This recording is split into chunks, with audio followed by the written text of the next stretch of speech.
நம்ம 5ஆம் தமிழ்ச்சங்கம் 2026 தேர்தலில் போட்டியிட போறாங்க. நம்ம சங்கத்தோட ஒரு முக்கியமான கொள்கையை பத்தி இந்த வீடியோல பார்க்கலாம். முதல் கொள்கை என்னன்னா, கிராமிய பொருளாதாரத்தை கூட்டுறவு பொருளாதாரமா மாத்துறது. அப்படின்னா என்னன்னா, இப்ப கிராமத்துல ஒரு ஆள் ஒரு மாடு வச்சிருந்தாங்கன்னா அந்த மாட்டுக்காகவே அவங்க தனது வாழ்நாள் முழுவா செலவழிக்கிற மாதிரியே இருக்கும். உதாரணமா, அந்த ஒரு மாடு வச்சிருக்கவங்க ஒரு கல்யாணத்துக்கு போனாங்கன்னா அந்த கல்யாணத்துல ஒரு நாள் எக்ஸ்ட்ரா கூட தங்க முடியாது.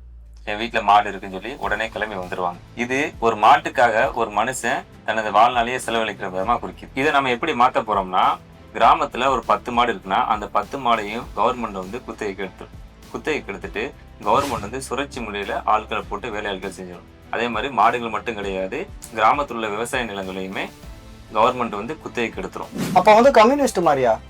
கிடையாது. கம்யூனிஸ்டுங்கிறது தன்னோட விவசாய நிலங்கள் யாருமே அந்த ஓனரோட பேர்ல வந்து இருக்காது. அதாவது விவசாய நிலங்கள் சொந்தமான அவங்களோட பேர்ல எல்லாமே கவர்மெண்ட் வந்து எடுத்துக்கும். ஆனா நம்ம அப்படி கிடையாது. விவசாய நிலங்களும் மாடும் எல்லாமே அவங்களோட பேர்ல தான் இருக்குமே தவிர்த்து அதை குத்தகைக்கு மட்டும்தான் நம்ம அரசாங்கம் எடுக்கும். அதை எடுத்து சுழற்சி முறையில் ஆட்களை வேலையாட்களை போட்டு அதற்கான ஒரு பங்கை அந்த நிலத்தோட உரிமையாளர்களுக்கும் அந்த மாட்டோட உரிமையாளர்களுக்கும் நம்ம கொடுத்துருவோம். இதனால மாடு வச்சிருக்கவங்க யாருமே தனது வாழ்நாள்ல ஒரு மாடு காண்டி செலவழிக்க வேண்டாம். அந்த மாடை கவர்மெண்ட் குத்தகைக்கு எடுத்து கிராமிய பொருளாதாரத்தை கூட்டுறவு பொருளாதாரமா மாத்துறதுனால மனிதர்கள் எல்லாமே சுதந்திரமா வாழலாம். இதுதான் நம்ம சங்கத்தோட ஒரு முக்கியமான கொள்கை. இந்த விவசாய நிலம் மற்றும் மாடுகளுக்கான குத்தகை வந்து மெயின்டெனன்ஸ்க்கான குத்தகை தான். அதனால இந்த நிலம் மாடுகளுக்கான உரிமையாளர் வந்து யார்கிட்ட வேணாலும் எப்ப வேணாலும் வித்துக்கலாம்.